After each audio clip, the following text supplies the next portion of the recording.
ডেমফুল বিহু আহি পালেহি কুলিয়ে কান্দে ৰৈ ৰৈ ডাকুৱাল গৈ পালে নে মোৰেনো পাতৰি লৈ যদি মই সুধো ডাকুৱাল গৈ পালেনে বাৰু ভাল বেয়া হৈ ৰৈ নিদিওঁ নামত কেছে আছে কামত চেহেৰা একেটা ডেম্পুল এনেকুৱাই আপোনাৰ জনপ্ৰিয়তা মাজতে ক'ৰবাত কমি গৈছিল বুলি আপুনি ভাবে নেকি বা তেনেকুৱা ফিল কৰে নেকি জোনবাই বেজেতি দিয়া বুলি পয়দমতা বয়সত আমি পঢ়িছিলোঁ চোতালতে পাৰি নগাধাৰীৰ ওপৰত আৰু মই তোমাকে জুমি জুমি চালো অসমীয়া ছবি জগতৰ এটা অতিকৈ চিনাকি নামতকৈ আমি যদি কওঁ যে তেওঁৰ ভাল নামটোতকৈ মানুহে উপনামটোৰেহে তেওঁক বেছিকৈ জানে বুলি ক'লেও হয়তো মোৰ ভুল কোৱা নহ'ব মোৰ সৈতে আজি উপস্থিত আছে ডেমফুল খ্যাত নয়ন নীলিম দা প্ৰথমতে আগতীয়াকৈ ৰঙালীৰ শুভেচ্ছা জ্ঞাপন কৰিছোঁ তোমালোক থাকিলে আৰু NK TV চাই থকা প্ৰতিজন দৰ্শকক ৰঙালীৰ আন্তৰিক শুভেচ্ছা জ্ঞাপন কৰিছোঁ আৰু আজি পবিত্ৰ ঈদ গতিকে যিমানবিলাক অসমীয়া ইছলাম ধৰ্মাৱলম্বী লোক আছে তেখেতসকললৈ ঈদৰো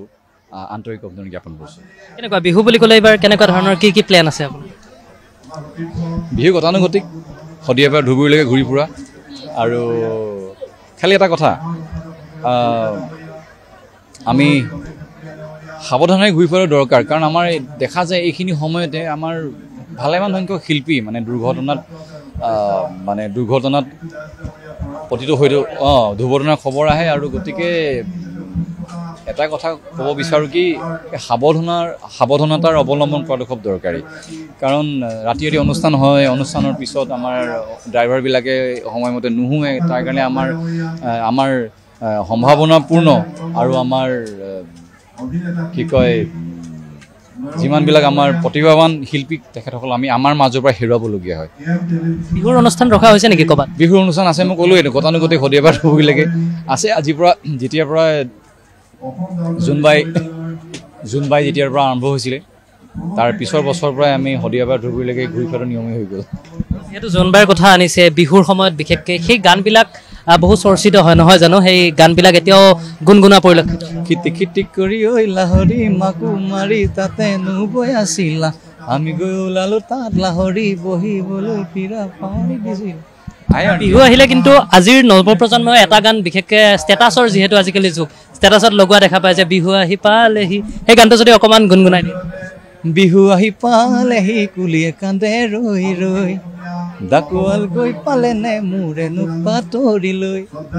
এতিয়া যদি মই সুধো ডাকুৱাল গৈ পালেনে বাৰু আজিকালি ডাকুৱাল ক'ত আছে লগালগ পাই যায় হোৱাটছআপত টেক্সট কৰি লৈ গ'ল ছেকেণ্ডতে পাই গ'ল আহিবিনে আহিম আৰু কাগজৰ কবিতা ইত্যাদি গানবিলাকতো আছে আপোনাৰ যদি যিহেতু বিহুৰ বতৰ আৰু দৰ্শকসকলৰ কাৰণে অকণমান যদি গুণগুণ বিহুৰ বতৰ গোটেই কাগজৰ কবিতাতকৈ বিহুৰ কিবা বিহু গীত এটাও গাব পাৰে জোনবাই বেজেতি দিয়া বুলি পয়দমতা বয়সত আমি পঢ়িছিলোঁ চোতালতে পাৰি নগাধাৰীৰ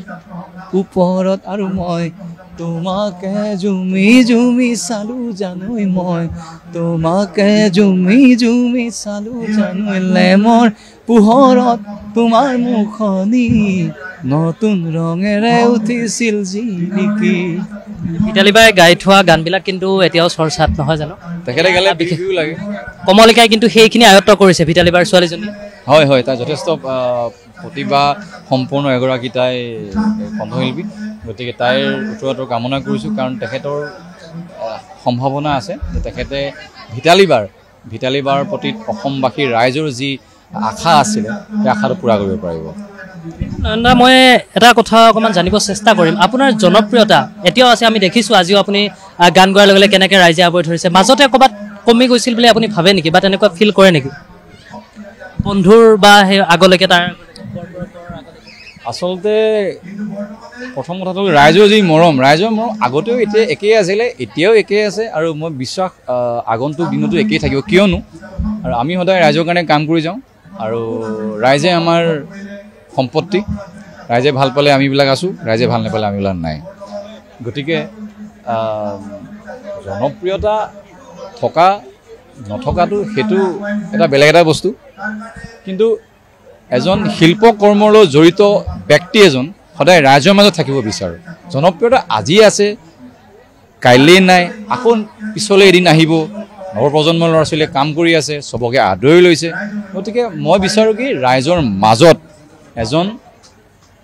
সাংস্কৃতিক কৰ্মী হিচাপে থকাটো মই বিচাৰোঁ। নিশ্চিতভাৱে ডেমফুলক কিন্তু ৰাইজে সদায় আঁকোৱালি লয়, আমি সেয়া দেখিও মাজে মাজে যদিও নাথাকে ডেমফুলে, কিন্তু তাৰপিছতো থাকি যায়। গতিকে মই বেছি দীঘলীয়া নকৰোঁ, যিহেতু আমি কিছু সময়ৰ কাৰণেহে আপোনাৰ ওচৰত কথা পাতিব লৈছোঁ। গতিকে ডেমফুলৰ এটা সংলাপ, তাৰপিছত আমি অনুষ্ঠান মুখত জীয়াই কৰি দিওঁ, ভাল বেয়া হৈ ৰৈ নিদিওঁ, নামত কেঁচে আছে কামত চেহেৰা একেটা, ডেমফুল এনেকুৱাই